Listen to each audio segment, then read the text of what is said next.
नमस्कार, इन खबर में आपका स्वागत है। मैं विद्याशंकर तिवारी हूं और बात करेंगे सपा बसपा गठबंधन की राजनीति की कि आखिरकार बसपा सुप्रीमो मायावती ने लोकसभा चुनाव के नतीजों के बाद अचानक सपा की साइकिल को क्यों झटका, क्यों बबुआ का प्रिय बता करके भी उनसे कहा कि फिलहाल गठबंधन पे कोई ब्रेक नहीं है, लेकिन उपचुनाव वो अकेले लड़ना चाहती है। जिसके जवाब में बबुआ यानी कि अखिलेश यादव ने कहा कि सपा भी जो है उपचुनाव लड़ने की तैयारी करेगी। दरअसल इसके पीछे की वो 5 कारण जानते हैं जिनकी वजह से मायावती ने ऐसा किया। मायावती या कोई भी राजनेता बिना मतलब के कोई बात नहीं कहता है, इसके पीछे कोई ना कोई तथ्य छुपे रहते हैं। दरअसल लोकसभा चुनाव में जो वोट पड़े हैं उसमें एक बात साफ है कि दोनों का वोट बैंक एक दूसरे को ट्रांसफ़र नहीं हुआ है। और ख़ास तौर से यदि समाजवादी पार्टी के कंटेक्स्ट में बात करें तो जिस यादव मतदाताओं पे एसपी का एक तरह से एकाधिकार माना जाता रहा है, होल्ड रहा है, वो यादव मतदाता भी समाजवादी पार्टी को पूरा टर्न अप नहीं हुए, बीएसपी को तो काफ़ी संख्या में टर्न अप नहीं हुए हैं। तो मायावती उन 5 कारणों में से पहला कारण यह है कि इन 11 उपचुनावों में मायावती आजमाना चाहती हैं कि जो वोट बैंक यादव के बाद दूसरा बड़ा वोट बैंक उनका माना, बल्कि सबसे बड़ा वोट बैंक सपा का मुस्लिम माना जाता रहा है, क्योंकि मुस्लिम जो है 17 से 19% के बीच में माना जाता है कि यूपी में है। वो ये देखना चाहती हैं कि एसपी बीएसपी गठबंधन के बाद जो मुस्लिम बीएसपी की तरफ टर्नअप हुए हैं, उनको वोट दिया है, क्या वो अकेले चुनाव लड़ती हैं तो वो मुस्लिम उनका साथ देते हैं। जो उनका दलित मतदाता है यानी कि जाटो प्लस मुस्लिम उनके साथ आते हैं। पहली चीज़ तो वो ये आजमाना चाहती है।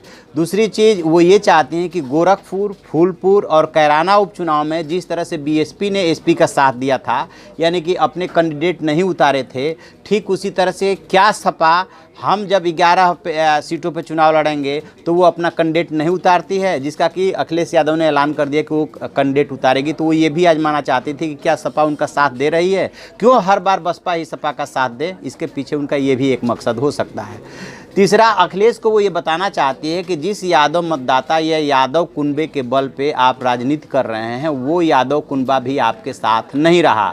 एक चंक चाचा अखिलेश यादव ले उड़े और एक चंक जो है बीजेपी ले उड़ी, और कुल 8 से 9% जो है उत्तर प्रदेश में यादव मतदाता माने जाते हैं। तो आपके पास जो है यादव मतदाता का 3-4% बचा है, और मुस्लिम वोट जो है बुरी तरह से बीएसपी की तरफ ट्रांसफ़र हो चुका है। यानी कि एक तरह से वो अखिलेश यादव को औकात भी बता रहे हैं। कि चौथी बात ये आ रही है कि जो गठबंधन हुआ था सपा बसपा के बीच में, उसमें ये सहमति बनी थी कि यदि हमें सफलता मिलती है तो मायावती यानी कि बसपा सुप्रीमो दिल्ली की राजनीति करेंगी, क्योंकि उनका सपना प्रधानमंत्री बनने का था। और यदि प्रधानमंत्री नहीं बन सकती, गठबंधन की सरकार बनती, तो कोई महत्वपूर्ण पोर्टफोलियो उनको मिलता, वो सपना चकनाचूर हो गया। तो मायावती की अब नज़र लखनऊ की भी राजनीति पे है, प्रदेश की राजनीति पे है कि अब तब मैं क्या करूँगी, जब इतनी सीटें आई ही नहीं तो मैं क्या करूँगी। लिहाजा वो समझौता भी कहीं ना कहीं आड़े आ रहा था, और ये तभी संभव है जबकि वो सपा बसपा से अलग हो जाएँ, क्योंकि समझौते के तहत अखिलेश यादव को लखनऊ और प्रदेश की राजनीति करनी थी और मायावती को दिल्ली की राजनीति करनी थी। अब 5वां जो सबसे बड़ा कारण है वो ये कि मायावती लगभग सभी पार्टियों से गठबंधन करके देख चुकी हैं। कांग्रेस के साथ भी वो गठबंधन करके देख चुकी हैं, बीजेपी के साथ भी गठबंधन करके देख चुकी हैं, सपा के साथ 2 बार गठबंधन कर लिया, चुनाव पूर्व भी गठबंधन किया है और चुनाव के बाद भी गठबंधन किया है, और अंतिम नतीजे पर यही पहुँची है कि गठबंधन की राजनीति और उनका मिजाज मेल नहीं खाता है। क्योंकि मायावती जो अपने तरीके से राजनीति करती हैं, हमेशा अपने व्यक्तिवादी राजनीति में विश्वास करती हैं, वो चाहती हैं कि पूरी राजनीति उन्हीं के इर्द गिर्द घूमें। और अखिलेश यादव ने काफ़ी समर्पण करके ये समझौता किया था, इसके बावजूद वो अखिलेश यादव अब उनको नहीं भा रहे हैं, क्योंकि उनका वोट उनको नहीं मिल पा रहा है, ऐसा उनका मानना है। तो ये 5 कारण हैं जिनकी वजह से मायावती ने ये डिसीजन किया। बस सिर्फ इतनी सी गुंजाइश इसलिए छोड़ दी कि उनके ऊपर ये ठिकरा ना फूटे कि उन्होंने गठबंधन को तोड़ दिया, कि यदि अखिलेश यादव अपने निष्क्रिय पदाधिकारियों को, अपने कुनबे को